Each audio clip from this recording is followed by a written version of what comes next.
Alright, so we were discussing about the form of soul. That soul do have a form, it is not formless. Okay, let's move forward now. One should always consider that behind all these activities is superior superintendence. The living entity works in the material world just as the office worker works at his job, and the service record is kept of his performance. The living entity does not know what the opinion of his superior is, but his service record is kept in the office nonetheless, and according to his activities, he is awarded promotion or increment of pay. Or sometimes he may be demoted or even fired. So, yes, one should know this thing that whether we are conscious about it or not, but everything which we are doing, it is being noticed, it is being recorded. And in 𝗃𝗵𝗵𝗵𝗺, it is mentioned that you might think that no one is noticing me, but there are evidences. Uh, there are people who are noticing you. Who are those? You will see sun, moon. So it is mentioned like this that all these are actually living entities. Sun and moon are also living entities. They are demigods. So they are there. You will see sun has risen and sun is noticing. It is also mentioned in 𝗃𝗵𝗵𝗵𝗺 that any person, if he is not doing anything for Krishna, something, if he is not serving Krishna, then sun is actually reducing his age. And if person is serving Krishna, then he is going more closer to God, to Godhead. So yes, everything is being recorded. And very amazing thing is that whatever service you are doing for Krishna, Krishna is noticing everything, every little service of yours. Krishna himself says this, that anyone who has chanted my name, I can never forget his name. And that's why I don't know, this naturally happens with me. Any person, if he chants holy name of Krishna even for once, it gives me so much pleasure in my heart. Naturally, especially these days, it is happening so much. Krishna sends me so many people, almost every day people connect. So I feel very happy when they say Hare Krishna, because just by one holy name of Krishna, all the sinful activities of those people, they just got vanished. And now with every name, their love for Krishna is increasing. And only devotees can be conscious about this thing because they hear the glories of Krishna, his names. So everything is being noticed by Krishna. Every little service that any person is doing for Krishna, it is being recorded. It is being noticed by Krishna. Just like I was thinking, 2 days before, one person came at home and he came after almost 2 to 3 years. And from very starting, like after following Sattvic lifestyle, after I came to know about Sattvic lifestyle, I was so much into fruits. I just love fruits. So that person was aware of this thing that, yeah, she loves fruits, so I will take fruits for her. So he took a big basket of fruits, very large basket. And I was surprised, oh my goodness, so many fruits. But I was very happy that now I will be offering these fruits to Krishna and he will get benefit. He will be benefit from that.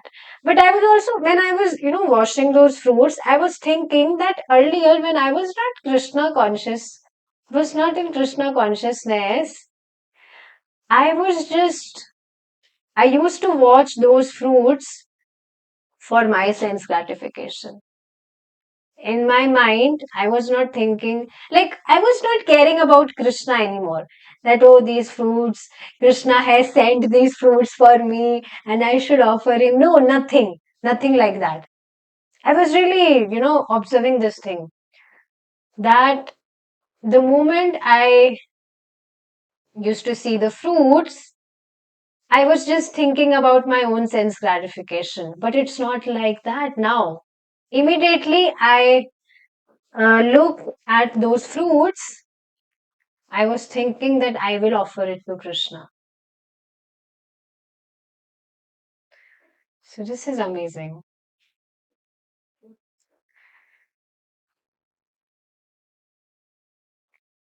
So see, even what are we getting from here? Even if any person, he is not accepting Krishna's services, although he was not like that, he was greeting me with Hare Krishna and he was actually discussing things related to Krishna with me that day. No materialistic mundane topics, no mundane talks. We were discussing about Krishna that day.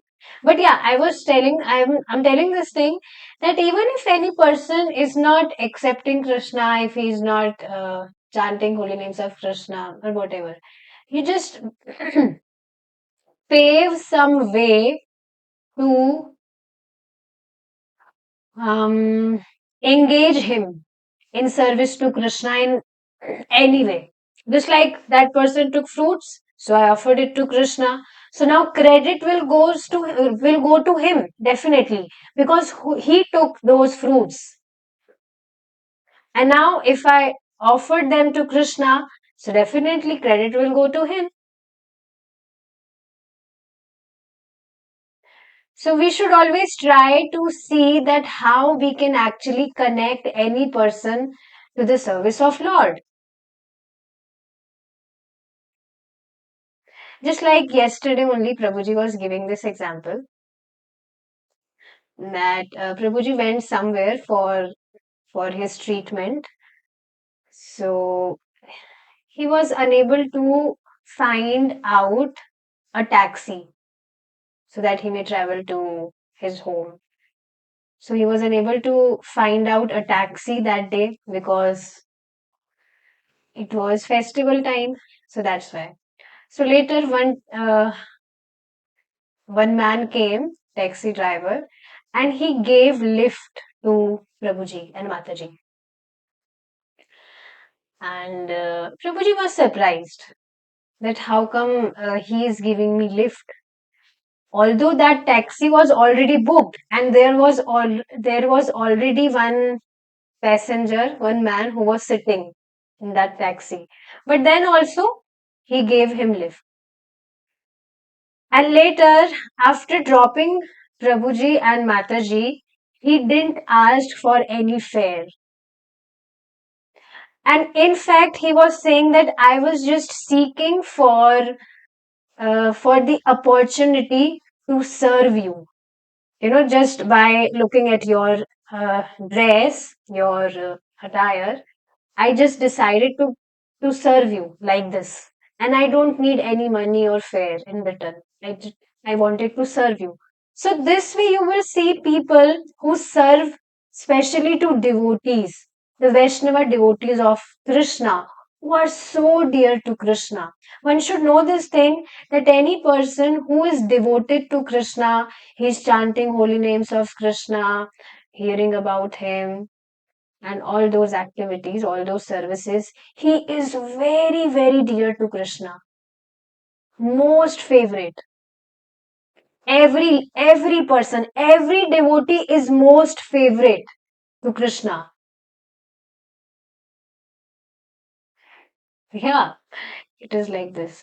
So if any person has helped the Vaishnava devotee of Lord, then he will be benefited. So, like this, also, you can always seek, you can always ask for the help from other people who are not directly serving Krishna. Indirectly, you can engage them in services to Krishna, and this way they will be benefited. Benefited means that they will get opportunity in their near future to serve Krishna directly. Krishna will bless them with intelligence. So this was really amazing point. Similarly, for all our activities, there are witnesses. Therefore, it is said in the scriptures that the living entities are under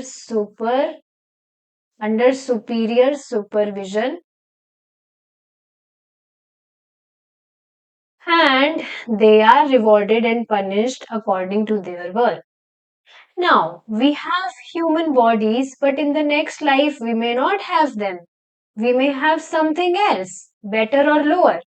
The type of body is decided by the living entities' superiors. So, see, one should understand that if we have been given this human form of life, and if we are not utilizing the potential of this human form of life, basically we have been given a chance in this human form of life that we may serve Krishna nicely and we may go back to him, because this is not our real home. So if any person, if he is not utilizing the potential of this human form of life, this opportunity, then why will he be given the next opportunity? You might have heard this thing that life do not gives us chances again and again. You might have heard something like this. There is one idiom in Hindi language which is related to this only.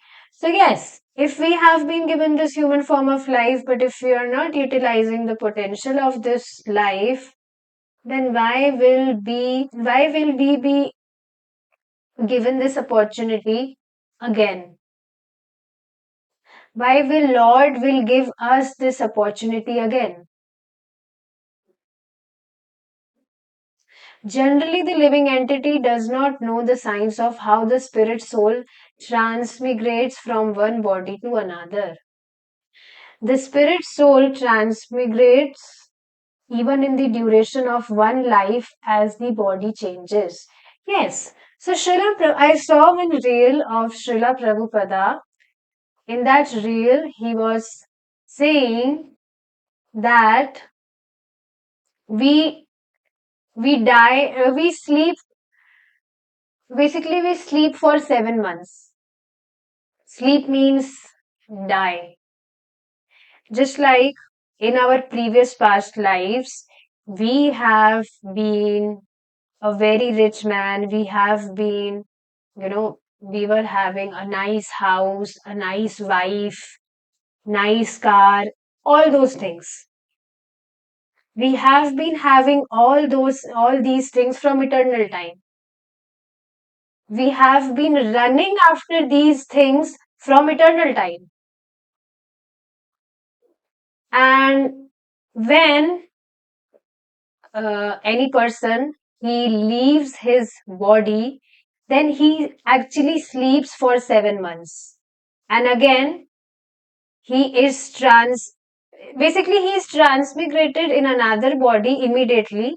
He leaves the body, but he sleeps for 7 months, means he he is there in the womb of mother for this duration. Then after that, after taking birth again he is engaged, he is entangled in all these things. Just like right now, what we do, we wake up in morning, we do our all the activities, daily activities, job, cooking, eating, all those things. Then again we sleep at night. Then again, after taking some rest, 7 to 8 hours, we again get up, we wake up, and again we just continue our activities. So same way, this human form of life is like this, or basically life of every living being, that his whole life he is engaged in, he's entangled in all those things, especially humans. And then after he leaves this body, he sleeps for 7 months. And again he wake up. Wake up means again he takes birth. He comes in this material world, and again he continue his these material entanglements. So he's always, he's always entangled in the cycle of birth and death. And people are not aware of this transmigration. The spirit soul transmigrates even in the duration of one life as the body changes. In the duration of, yes. So you will see our body is changing every moment. When the body is first manifest in the womb of the mother, it is very small, just like a pea, and gradually develops 9 holes. What are those 9 holes? 2 eyes, 2 ears, 2 nostrils, 1 mouth, 1 genital, and 1 rectum. In this way, the body develops, and as long as it needs to develop within the mother's womb, it remains there. When it is sufficiently developed to go outside, it comes out and grows. Growth entails changing of the body. This change cannot be understood because it is imperceivable to the living entity. Yes, we cannot perceive these changes. In childhood, we had small bodies which now no longer exist. Therefore, it can be said that we have changed our bodies. So, this body is changing every moment. But soul never changes. So, soul is always stable. Therefore, it can be said that we have changed our bodies. Similarly, because of the nature of material things, we have to change this body when it ceases to work. So you will see everything in this material world, it keeps on changing. Even you will see if you have bought any commodity, anything, and if even if you are not using it, you have just kept it somewhere, then also you will see that if you will check that particular thing after few months or years, it will not be as new as it was when you bought it. Now, I can really relate with this because, like before, it's been 3 to 4 years now. I bought a handbag and I was not using it. I just bought it and I just kept it somewhere. I just kept it. I stored it somewhere. And now, after few years, when I checked it, so it was all damaged. It was all damaged. Even though I was not using it, I haven't used it even for a single time. But then also it was all damaged. So you will see everything is changing here in this material world because it is its nature that everything will keep on changing. Transformations will happen. But soul is always stable. It never changes. And yes, similarly, because of the nature of material things, we have to change this body when it ceases to work. Every material thing deteriorates, and like a broken machine or an old piece of cloth, the body becomes useless after a certain length of time. So, yes. Is clear? Although this process of growth is always taking place, the educational system in modern universities, though considered advanced, unfortunately does not deal with this.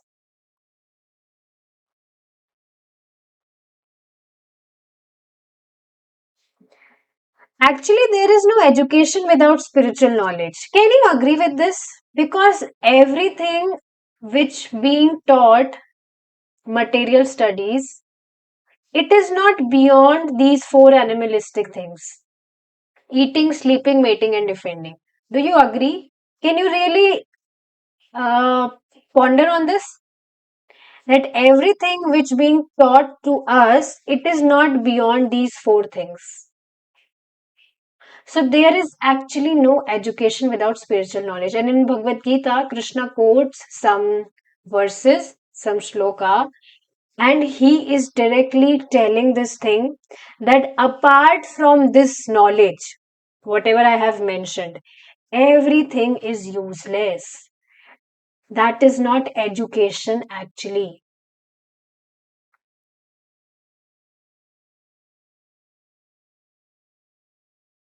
I want to discuss one thing here.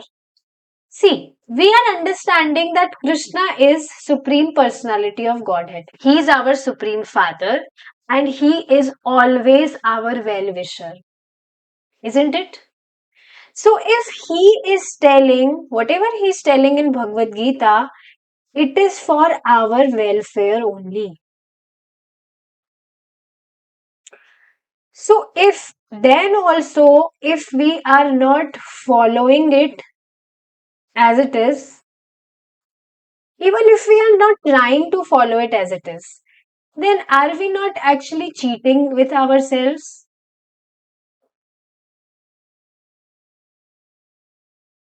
Very beautiful point, Prabhupada sorry, not Prabhupada Prabhuji told yesterday. I was hearing his lectures, previous lectures.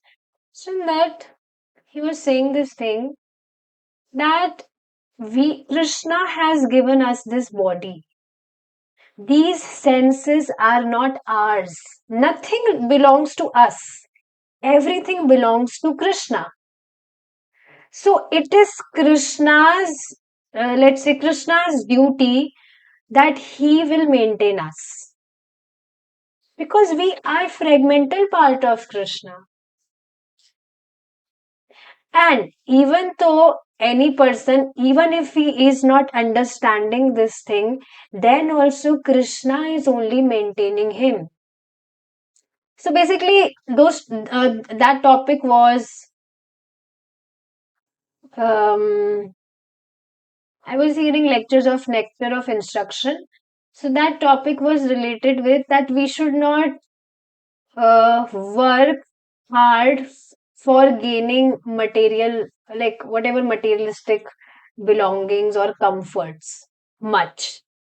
We should try to live as simple life as we can, so that we may actually save our time and serve Krishna even more.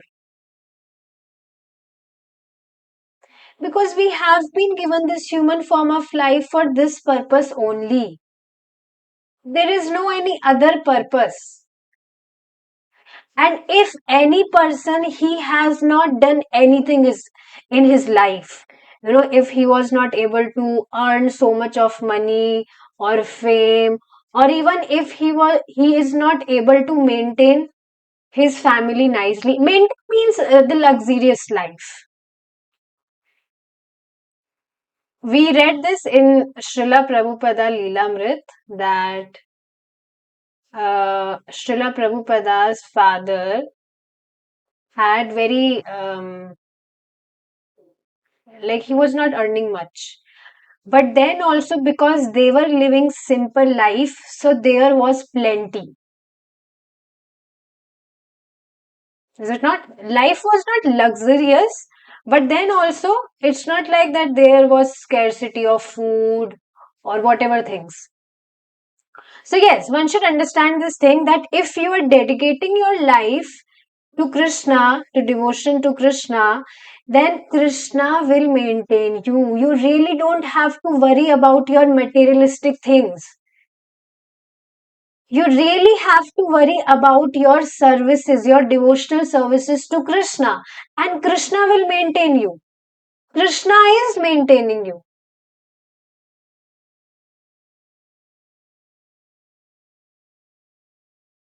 So, our like whatever hard work we are doing, it should be for our devotional services only.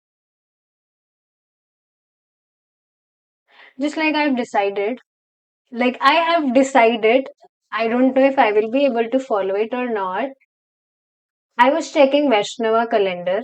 So I was just going through it, and I noticed that every 3 or 4 day, like after every 3 or 4 days, we have appearance days or disappearance days of the exalted devotees of Krishna.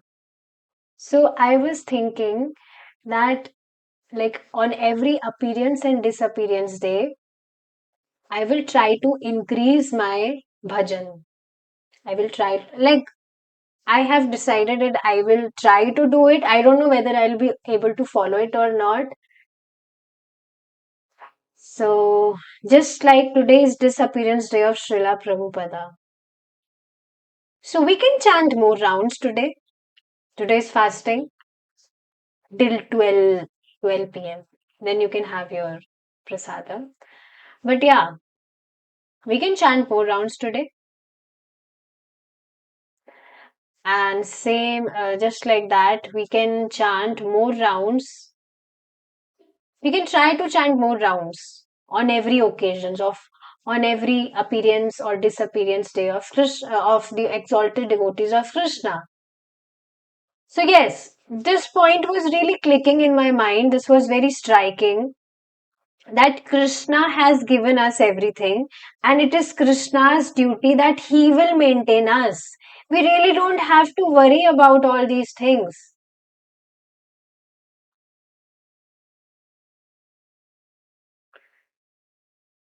And we have been given this human form of life to only for this purpose only.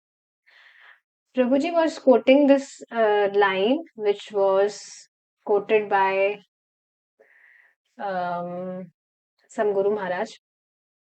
He said that even a minute is very very precious of this human form of life. We should not even waste a minute, 1 minute of this human form of life.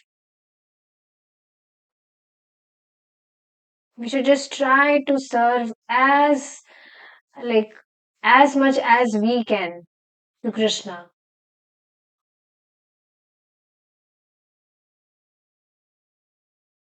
And you will observe this thing that once you will start following it, then you will want to progress more and more. You will want to go ahead more and more like this. Will you agree with this? Just like devotees who are able to chant 16 rounds now, even though if you haven't taken vow that I will be chanting 16 rounds throughout my life, but then also you don't want to chant less. 16 is fixed now. We will chant 16 no matter what. Is it not, Prabhuji? I remember that you were facing some difficulties that I'm not able to chant 16 rounds. But now, once you started chanting, once you reached to 16 rounds, now you are able to maintain the consistency for chanting your 16 rounds, and you're able to do it in your morning only. This is very beautiful. So, yes, when we progress in our spiritual life, then we just want to progress more and more. We don't want to go back. This is the beauty of Krishna consciousness. I was observing this thing, like I was thinking this in my mind that the more we serve Krishna, the more Krishna is, uh, you know, embracing us. He is more embracing us. The more we are serving, we are trying to serve him. Even if you're not able to serve him nicely, but you are trying, you're giving your efforts. And Krishna is embracing you more and more. Oh, okay. We will stop our discussion here. It's already okay. We'll stop now. Hare Krishna. Jai Srila Prabhupada.